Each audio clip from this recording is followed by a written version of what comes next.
बिस्मिल्लाहिर्रहमानिर्रहीम। आप देख रहे हैं डेली गुजरांवाला और मैं हूं असमतुल्लाह राजपूत। सुप्रीम कोर्ट के आज खुद नोटिस के बाद पूरे मुल्क में अदालती फैसले पर तबसरे तज़यीन किए जा रहे हैं और इस वक्त हम परेशान हैं कि आखिर ये कैसा फ़ैसला आया है। इस वक्त हमारे साथ मौजूद हैं मुमताज़ कानूनदान मुहतरमा सईदा किरण रबाब साहबा। आइए मैं जानते हैं कि वो इस बारे में क्या कहना चाहेंगी। अस्सलाम वालेकुम। जहाँ तक बात है मौजूदा सूरत हाल की, तो इसमें कोई शक नहीं कि हमारा मुल्क इस वक्त एक सियासी बहरान का शिकार है और हम सब को इस वक्त बहैसियत पाकिस्तानी, बहैसियत कौम, हम सब को मुत्तहिद होना है और हम सब को अपने अपने ज़मीर की आवाज़ सुननी है कानून के दायरे में रहते हुए। सुप्रीम कोर्ट के अज़ खुद नोटिस की अगर बात करें तो सुप्रीम कोर्ट अज़ खुद नोटिस ले सकती है। सो मोटो एक्शन सुप्रीम कोर्ट का इख्तियार है। सुप्रीम कोर्ट को एप्लीकेशन भी दी जा सकती है, उसके ऊपर भी सुप्रीम कोर्ट नोटिस ले सकती है। लेकिन जहाँ तक मामला आ जाता है पार्लिमान का, तो आइन के आर्टिकल 69 के अंदर ये बात बड़े वाज़े हरूफ में बयान कर दी गई है कि पार्लियामेंट के मामलात में सुप्रीम कोर्ट या जुडिशरी मुदाखलत नहीं कर सकती। यही इस वक्त जो है वो एक मामला ज़ेरे बहस है। लेकिन अब क्योंकि इस मामले के ऊपर सुप्रीम कोर्ट की जजमेंट आ चुकी है, सुप्रीम कोर्ट ने इसके ऊपर नोटिस लिया और उसके ऊपर फ़ैसला दे दिया। और जैसा कि हमारे वज़ीर आज़म इमरान खान ने भी इस बात को तस्लीम किया है और उनका ये बयानिया है कि वो अदालतों की हुक्मदुली नहीं करेंगे, वो अदालतों को मानते हैं, अदालतों के आज़ाद अदलिया को वो मानते हैं और इसी वजह से हम सुप्रीम कोर्ट के फ़ैसले की ताज़ीम करते हैं। लेकिन जैसा कि प्राइम मिनिस्टर इमरान खान और इस वक्त पूरी कौम जो इस बयानिए के साथ चल रही थी कि हमने मुल्क को करप्शन से पाक करना है, हमने मुल्क को एक आज़ाद रियासत जिसका कायदे आज़म ने जिसको बनाया, जिसके लिए अल्लामा इकबाल ने ख्वाब देखा, हमारे आबाओ अजदाद, हमारे बुज़ुर्गों ने, हमारी हर किसी की फ़ैमिली में कोई ना कोई बंदा ऐसा ज़रूर मौजूद होगा। जब पाकिस्तान बना तो उसने इन हालात वाक़यात को देखा और वो हिजरत करके पाकिस्तान आए और हिजरत करके पाकिस्तान आने से पहले तहरीक जो थी पाकिस्तान की, उसके अंदर उन्हें किन किन मराहिल से गुजरना पड़ा, कैसी खून रेजियाँ हुई, कैसे ख़ानदानों के कत्लो गारतगरी हुई। इन सब हालात वाक़यात को देखा जाए और उसके बाद जब पाकिस्तान बना तब से लेके आज तक 70 साल से ज़्यादा की तारीख़ है पाकिस्तान की। पाकिस्तान को अपने पैरों पर खड़ा नहीं होने दिया गया और जो चीज़ सबसे ज़्यादा पाकिस्तान को डोलने पर मजबूर करती है और वो है हमारे हुक्मरानों की करप्शन। हमारे आइन को, जिसको हम मुकद्दस समझते हैं, जिसकी पासदारी हर पाकिस्तानी पर फ़र्ज़ है, उस आइन की पासदारी का ना होना इस मुल्क के दिन ब दिन नीचे जाते हुए ग्राफ का सबसे बड़ा इंदिया है। और जहाँ तक बात रह गई कि मुल्क की सूरत हाल के ऊपर और अपोजिशन का इसके ऊपर जो स्टांस है उसके बारे में अगर बात की जाए, तो हम सब इस बात के गवाह हैं। आज से पीछे 25-30 सालों की अगर पिछली सियासत को देख लिया जाए, नून लीग और पीपल्स पार्टी की सियासत को अगर देख लिया जाए, तो कोई दिन, कोई लम्हा ऐसा नहीं गुजरा होगा कि जिस लम्हे नून लीग ने पीपल्स पार्टी को और पीपल्स पार्टी ने नून लीग को चोर डाकू लुटेरे सड़कों पर घसीटने की बातें ना की हों। कोई मिस्टर 10%, किसी का सरे महल, किसी का मेमो गेट, किसी का कुछ। कौन सा ऐसा लम्हा, कौन सी ऐसी पार्टी, कौन सा ऐसा रहनुमा होगा जिसने किसी एक ने किसी दूसरे के बारे में अच्छे अल्फाज अदा किए हों? आज ऐसा कौन सा इनका एक मुत्तफिक और मुत्तहिद मकसद है कि जिसके पीछे सब लोग इकट्ठे हो गए?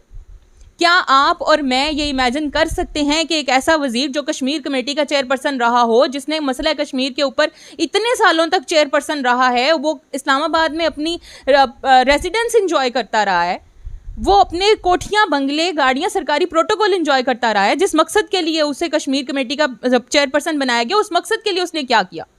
मौलाना फजलुर रहमान हमारे लिए काबिल एहतराम है, लेकिन वो हमें जवाब दे हैं कि उन्होंने जब कश्मीर कमेटी के चेयरपर्सन रहे तो तब उस अरसे में उन्होंने कश्मीर के लिए क्या किया, कौन सी पॉलिसी बनाई, कहाँ पे डायलॉग हुआ, कहाँ पे किसी से राय ली गई, क्या इसके बारे में फैसले हुए, क्या इकदाम किए गए? आज जब उनसे कोई ये सवाल पूछता तो वो ये कहते हैं बहुत कुछ हुआ। क्या हुआ? हमें कुछ बताया जाए। अगर कुछ हुआ है तो क्यों नज़रों के सामने नहीं आता? अगर कुछ हुआ है और वो नज़रों के सामने आ रहा है तो वो है प्राइम मिनिस्टर इमरान खान का हक के लिए आवाज़ बुलंद करना, वो है प्राइम मिनिस्टर इमरान खान का इस्लामोफोबिया के ऊपर बात करना, वो है प्राइम मिनिस्टर इमरान खान का जनरल असम्बली के इजलास में अक़वाम मुत्तहिदा के फ्लोर पे खड़े होकर बगैर किसी के सामने झुके इस बात का इशारा करना और इस बात की तरफ अक़वाम मुत्तहिदा का ध्यान मबजूल करवाना कि कौन है नबी आखिरुज़्ज़मा हज़रत मोहम्मद सल्लल्लाहु अलैहि वसल्लम, क्यों मुसलमानों के लिए वो मुकद्दम है, क्यों उनकी हुर्मत पे हमारी जान भी कुर्बान है। अगर कुछ किया और कुछ नज़र आया वो है प्राइम मिनिस्टर इमरान खान का करप्शन के जिन लोगों ने के करप्शन के केसेस थे उनके खिलाफ केसेस का चलाना। अगर कुछ किया और कुछ हुआ तो वो नज़र आया है हमें। इतने पिछले 3-3.5 सालों की इमरान खान की हुकूमत अगर देखें, मैं एज अ लॉयर इस बात को मानती हूँ कि अगर हम अपने इस सालों से पीछे चले जाएं और इन सालों का कंपैरिजन करें तो मैं इस बात की विटनेस हूँ। इन सालों के अंदर जब लोगों के पिछले सालों में चले जाएं तो लोगों का कोई काम होता था, किसी सरकारी इदारे के साथ कोई काम पड़ गया, वो साल हाँ साल लटकता था। सरकारी इदारों में आप जाते हैं, आप अपनी दरखास्तें देते हैं, कोई आपको पूछने वाला नहीं है। आप या तो वहाँ पर रिश्वत चलाएंगे या आप सिफारिश करवाएंगे। लेकिन अब क्या है, अब उनके ऊपर एक कंट्रोल आ गया है, अब उनके ऊपर एक उनको कंट्रोल करने वाली ऊपर एक अथॉरिटी बैठ गई है। सिटीजन पोर्टल बन गया है, प्राइम मिनिस्टर पोर्टल बन गया है। प्राइम मिनिस्टर पोर्टल पे आप अपनी कोई भी एप्लीकेशन डालते हैं, आपकी कोई क्वेरी है, आपका कोई मसला है, आपको within no time response आता है। इदारे खुद आपको, सरकारी इदारे आपको खुद, गवर्नमेंट ऑफिशियल्स आपको खुद राब्ता करते हैं और आपका काम होता हुआ नजर आता है। एहसास प्रोग्राम देखें, नौजवानों के लिए रोजगार के अगर नौकरियों का अगर इमरान खान ने कहा तो क्या नौकरियां पैदा करना आपके और मेरे बस में है? हर काम के लिए इक़दामात किए जाते हैं। हमें ग्रास रूट लेवल पर जाकर पाकिस्तान की बेहतरी के लिए और तरक्की के लिए हमें ग्रास रूट लेवल पर जाकर काम करना होगा। और ये सिर्फ उस सूरत में होगा जब हम, आप, मैं, हम सब अपने वतन के लिए, इस मुल्क और कौम के लिए, इस आइन की बका के लिए, अपनी, मेरी, हम सब की और अपनी आइंदा आने वाली नस्लों की तरक्की और उनकी बका के लिए और उनको अच्छा मुस्तकबिल देने के लिए आज हम सबको कदम उठाना होगा। और वो कदम ये है कि हम लोग हक और सच के साथ खड़े हों। हम लोग आइंदा आने वाले, अब सुप्रीम कोर्ट की रूलिंग आ गई, फैसला आ गया सुप्रीम कोर्ट का, हम उसको डिनाई नहीं कर सकते और ना ही मैं उसके ऊपर तनकीद करूँगी। आला अदलियाँ हैं, उनका एहतराम हम पर लाजिम है, क्योंकि हम अगर, यही हमारी तरबियत भी यही होनी चाहिए। और हमें, हमारे सियासी जो रहनुमा है, हमारे लीडर है, एक अच्छा लीडर वही होता है जो आपको पुरअमन तरीके से अपनी राय का इजहार करने और पुरअमन एहतजाज करने की जो तरगीब दे और तरबियत दे। अगर आप लोगों ने बाहर निकलकर गुंडागर्दी करनी है, तोड़ फोड़ करनी है, लूट खसूट करनी है, तो मैं ऐसे लीडर को लीडर नहीं मानती, मैं ऐसे हुक्मरान को हुक्मरान नहीं मानती। मैं अगर पढ़ लिख कर इस मुकाम पर पहुंची हूँ तो ये मेरी जिम्मेदारी है कि मैं अपने से जुड़े हुए लोगों को सियासी तौर पर, समाजी तौर पर, इल्मी लिहाज से, या जहाँ तक मेरी काबिलियत है या मेरी इस्तात है, जहाँ तक मुमकिन हो सके, मैं लोगों को तालीम दूँ, लोगों को तरगीब दूँ, तरबियत दूँ कि अपने एंड पे अपने आप को बेहतर करें और अच्छा कदम, बेहतर कदम अपने एंड पर उठाएं। और हमारे एंड पर बेहतरीन कदम ये होगा कि आइंदा आने वाले इलेक्शंस में हम सही का साथ दें। और हम अवाम ही हैं जिन्होंने इस कौम को बनाना है और जिन्होंने इस कौम को बिगाड़ना है। अगर हम आज मुत्तहिद हो जाएं कि हमने सियासत जो है वो सियासी लुटेरों के हाथ में नहीं देनी, हमने अपने मुल्क की सियासत उनके हाथ में देनी है जिनके अंदर जोश है, वलवला है, जिनके अंदर ताकत है, इस्तात है, और जो लुटेरे नहीं हैं, जिन पर करप्शन के कोई केसेस नहीं है। आज बात करते हैं कि अलीम खान अलग हो गया, स्पॉन्सर्ड था धरना, ये था वो था, स्पॉन्सर्ड था तो बाहर से तो स्पॉन्सर्ड नहीं था। अलीम खान पीपल्स पार्टी पीटीआई का ही रुकन था जिसने इस धरने को स्पॉन्सर किया था, जिसके ऊपर इमरान खान के ऊपर एलिगेशन लगाया जा रहा है। ये पहला मौका है कि जब किसी वज़ीर-ए-आज़म पर के खिलाफ तहरीक अदम पेश की गई है जिस पर करप्शन का कोई इल्ज़ाम नहीं है, जबकि तहरीक अदम पेश करने वाले किसी पर फ़र्द जुर्म आयद होने वाली है, किसी पर अदालतों पे केस चल रहे हैं, किसी पर मनी लॉन्ड्रिंग का केस है। देखें, ये भी तो पहला मौका है कि किसी ने यूएनओ में, यूनाइटेड नेशंस के जनरल असम्बली पे, यूनाइटेड नेशंस के फ्लोर पे खड़े होकर पाकिस्तान की, मुसलमानों की बात की।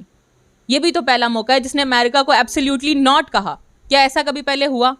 नहीं हुआ। ये ऐसा वक्त है जहाँ पर एक तरफ खुददारी खड़ी है, एक तरफ वो लीडर खड़ा है, वो शख्स खड़ा है जिसने हमारी नौजवान नस्ल को, बुजुर्गों को, बूढ़ों को, औरतों को, बच्चों को, हर किसी को ये नहीं कि किसी में खुददारी नहीं थी, हर कोई अपने आप में ये बात सोचता था, लेकिन वो सोच को ज़बान पर लाने के लिए करेज की ज़रूरत थी, जो मैं समझती हूँ कि ये पहला मौका है कि आज हमारे यहाँ हम जिस रीजन में हम हैं इस टाइम, जिस सिटी में हम हैं, गुजरांवाला से नून लीग ने क्लीन स्वीप किया था, लेकिन इंशाल्लाह आइंदा के इलेक्शन में यहाँ से क्लीन स्वीप नहीं होता हुआ नजर आएगा। आपको वाज़े तौर पर यहाँ पर लोगों की राय में, उनके पॉलिटिकल अप्रोच के अंदर आपको फ़र्क नज़र आएगा, और इस बात का इंडिया आज ही आपको मैं दे रही हूँ, और आने वाला इलेक्शन इस बात को साबित करेगा।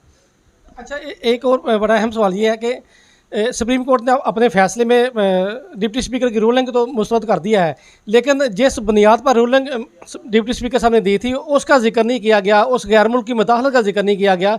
इसकी क्या वजह है? और ये भी बताइए कि क्या पाकिस्तान इतनी गिरी हुई कौम है कि कोई भी बैरूनी ताकत $1 अरब रुपया खर्च करके हुकूमत बदल सकती है?